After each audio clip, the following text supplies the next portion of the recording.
students, good morning to everyone.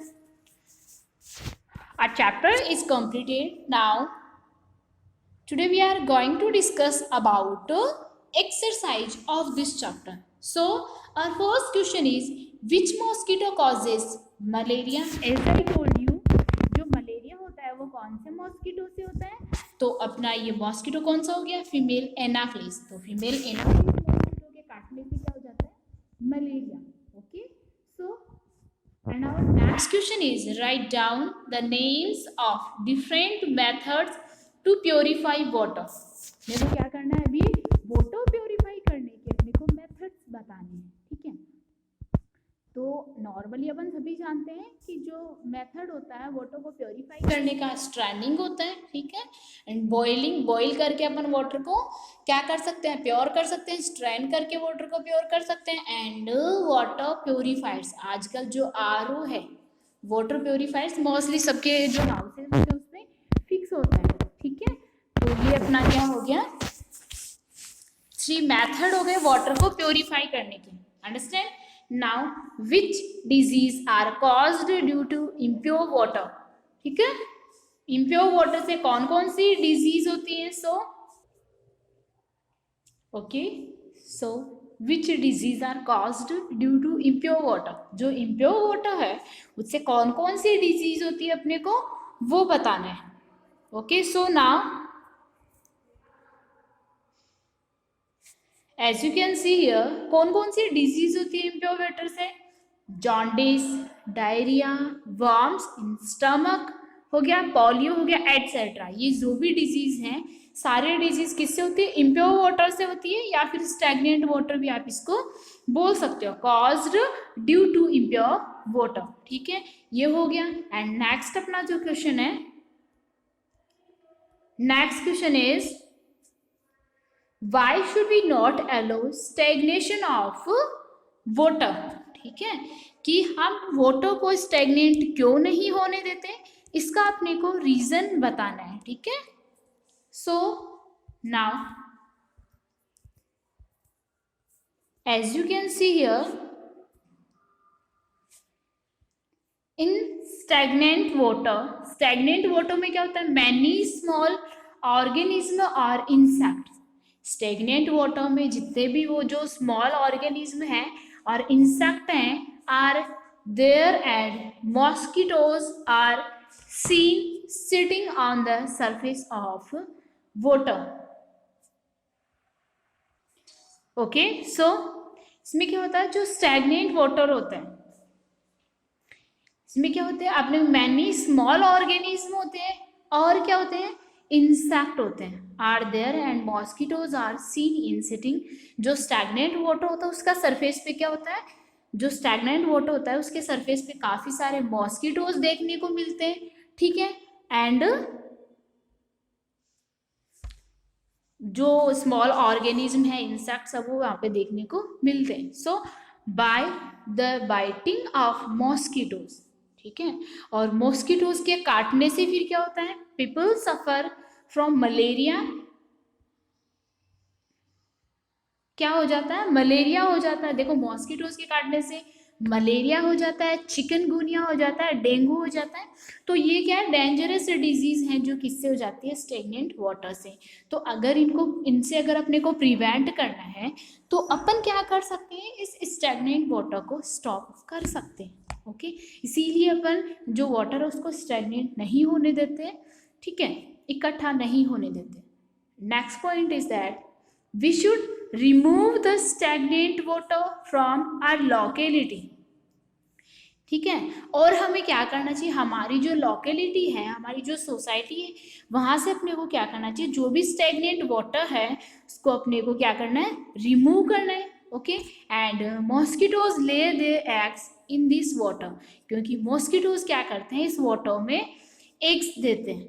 Okay, सो इसीलिए अपने को क्या करना चाहिए? जो वाटर है उसको स्टैग्नेंट नहीं होने देना चाहिए. Next, many disease are caused by contaminated water. जो कंटामिनेटेड वाटर होता है उससे काफ़ी सारी डिजीज होती है। एज वी नो दैट, अपन ने अपने लास्ट जो आंसर था उसमें अपन ने देखा था कि जो कंटामिनेटेड वाटर होता है उससे काफ़ी सारी डिजीज होती है। तो उन डिजीज से अगर अपने को प्रिवेंट करना है तो we should not allow the stagnation of water. And then the drinking water should be cleaned by boiling it। और जो वाटर अपन क्या कर रहे हैं, ड्रिंक कर रहे हैं, उस वाटर को अपने को बॉईल करना चाहिए। ठीक है, अगर स्टैग्नेंट वाटर को अगर अपन अगर उसको ड्रिंक कर भी रहे हैं तो पहले उसको बॉईल करके उसको क्लीन करना है, फिर आपको क्या कर सकते हो, आप उसको ड्रिंक कर सकते हो, अदरवाइज आपको उसको ड्रिंक नहीं करना चाहिए। Understand? Now our next question is examination type questions। okay, as you can see here, अपना जो फर्स्ट क्वेश्चन है, read the symptoms of disease. यहाँ आपको क्या दिए हुए, सिम्टम्स दिए हुए हैं डिजीज की इन द फॉलोइंग टेबल। इस टेबल में आपको सिम्टम्स दिए हुए हैं डिजीज की, इनको आपको क्या करना है, रीड करना है एंड आइडेंटिफाई द डिजीज। और क्या करना है, इस डिजीज को आइडेंटिफाई करना है। अंडरस्टैंड? नाउ अभी जो फर्स्ट जो अपने को जो सिम्टम्स दिए हुए हैं वो कौन कौन से हो गए, yellowishness, eyes and nails, yellow urine. जो आईज एंड नेल्स है वो क्या हो जाता है, येलो हो जाता है, एंड यूरिन है वो येलो हो जाता है।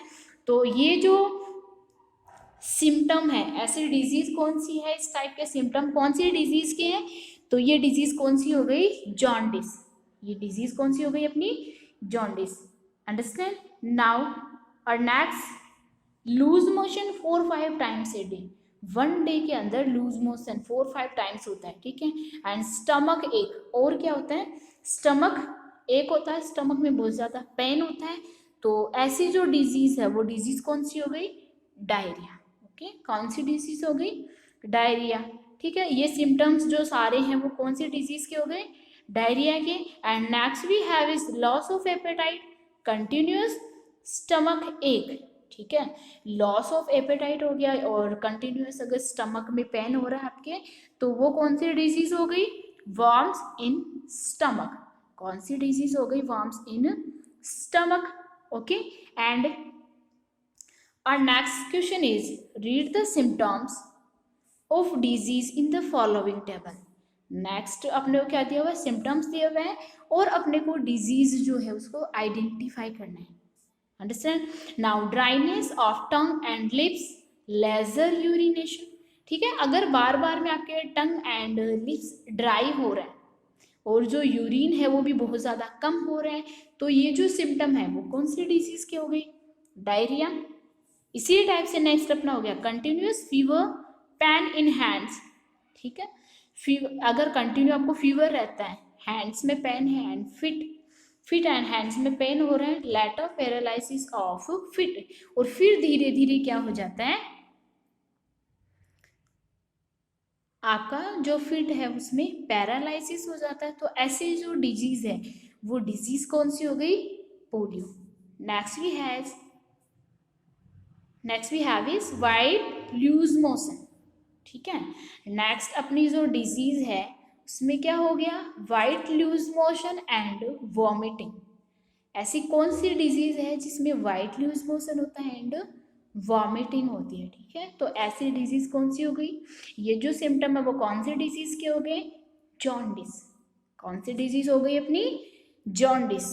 Okay, and next question is look at the names of disease. Disease के आपको नाम देखना है in the following table and mention the reason for spread of each of the disease.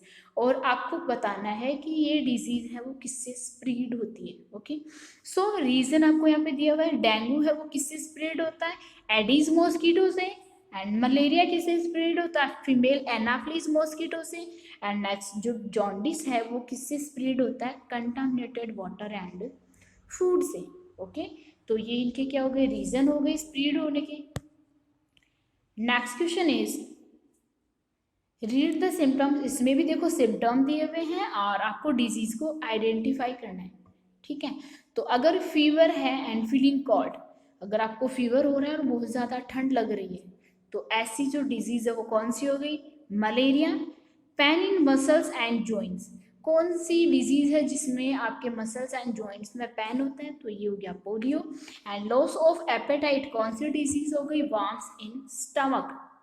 ठीक है, इसी टाइप से अपनी नेक्स्ट डिजीज कैसे है, इसमें भी क्या करना है आपको, डिजीज दी हुई है आपको और इसके सिम्टम्स बताने।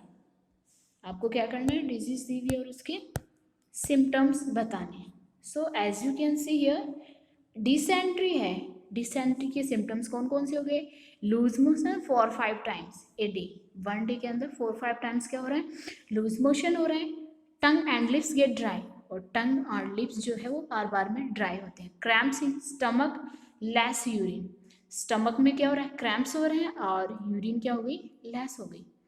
And next question is, and next अपनी जो डिजीज है वो कौन सी हो गई, वर्म इन्फेक्शन। और जो वर्म इन्फेक्शन है उसके सिम्टम कौन कौन से हो गए, लॉस ऑफ एपेटाइट हो गया, पैल फेस, फेस आपका कैसा हो जाता है, पैल हो जाता है, स्टमक एक, ठीक है, और स्टमक एक होता है। ठीक है, तो ये जो सिम्टम्स हो गए ये किसके हो गए, dysentery and worm infection disease जो अपनी उनके symptoms हो गए। So your chapter is completed. In our next video we will discuss about next chapter.